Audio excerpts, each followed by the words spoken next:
यज्ञ की धूम शिखाओं से गगन आच्छादित हो गया। उसकी निर्मल और स्वच्छ नीलिमा में विशेष दीप्ति अभिव्यक्त हो उठी। महाराज रथवीति दार्भ्य की राजधानी यज्ञकर्ता ऋषियों की उपस्थिति से परम पवित्र हो गई। वे अपनी राजमहिषी और मनोरमा कन्या के साथ यज्ञ वेदी के समीप आसन थे। कितनी सुशील और लावण्यमयी कन्या है। अत्रि के पुत्र ऋषि अर्चनाना ने यज्ञ कुंड में वैदिक मंत्रों से आहुति डालते हुए मन में विचार किया। उनकी श्वेत दाढ़ी की दुग्ध धवलिमा में नवीन लाभा ठहराने लगी। उन्होंने वेद वेदांग में पारंगत अपने पुत्र श्यावास्व की ओर दृष्टिपात किया। ऋषि कुमार में यौवन का निखार था, नयनों में सात्विकता थी, हृदय में श्रद्धा और भक्ति थी। मैं अपनी पुत्र वधू के रूप में आपकी कन्या की याचना करता हूँ महाराज। अर्चनाना के गंभीर भाषण से ऋषि मंडली चकित थी। जनता विस्मय मग्न हो गई। यह तो आपकी बहुत बड़ी कृपा है। मेरी कन्या के लिए इससे बढ़कर सौभाग्य की दूसरी बात क्या होगी कि वह महर्षि अत्रि के आश्रम में निवास करेगी। महाराज रथवीति ने अर्चनाना के प्रति श्रद्धा व्यक्त की। राजकन्या ने नीची दृष्टि से ऋषि कुमार श्यावास्व को देखा, मानो वह संकेत कर रही थी, मेरा मस्तक आपके चरण पर नत होने के लिए समुत्सुक है।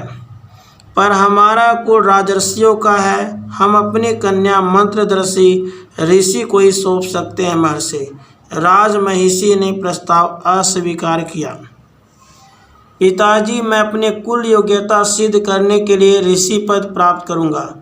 मेरे लिए राजकन्या उतने महत्व की वस्तु नहीं है जितने महत्व का विषय ऋषि पद है। यह प्रधान है, वह गौण है। श्यावास्व ने अर्चनाना की चरण धूलि ली। उसका प्रण था कि बिना ऋषि पद प्राप्त किए आश्रम में न आऊँगा। अर्चनाना चले गए। श्यावास्व ब्रह्मचर्य पूर्वक भिक्षा मांगकर पर्यटन करने लगे। रास्ते में महाराज विदेदस्व के पुत्र तरंत और राजमहिषी शशियसी तथा तरंत के छोटे भाई पुरुमिड ने ऋषि कुमार का अपने राजधानी में स्वागत सत्कार किया। बहुत सी गायें दी, अपार धन प्रदान कर श्यावास्व की पूजा की। पर अभी तो मैंने मंत्र का दर्शन ही नहीं किया। श्यावास्व आश्रम में न जा सका। वह वन में विचरण कर रहा था कि उसकी सत्यनिष्ठा से प्रसन्न होकर रुद्रपुत्र मरुदगणों ने उसको दर्शन दिया। उनकी कृपा से उसने मंत्रदर्शी ऋषि पद प्राप्त किया। मरुदगणों ने रुकमाला दी। यह तो हमारे लिए परम सौभाग्य की बात है कि मेरी कन्या आपके पुत्र की जीवन संगिनी हो रही है। रथ से उतरने पर आश्रम में अत्रि ऋषि की राजा रथवीति और राजमहिषी ने पूजा की, मधुपर्क समर्पित किया।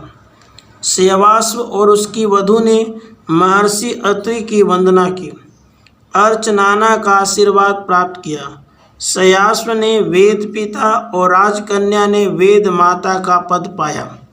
महाराज रथवीति ने हिमालय प्रदेश में गोमती तट पर तपस्या करने के लिए प्रस्थान किया।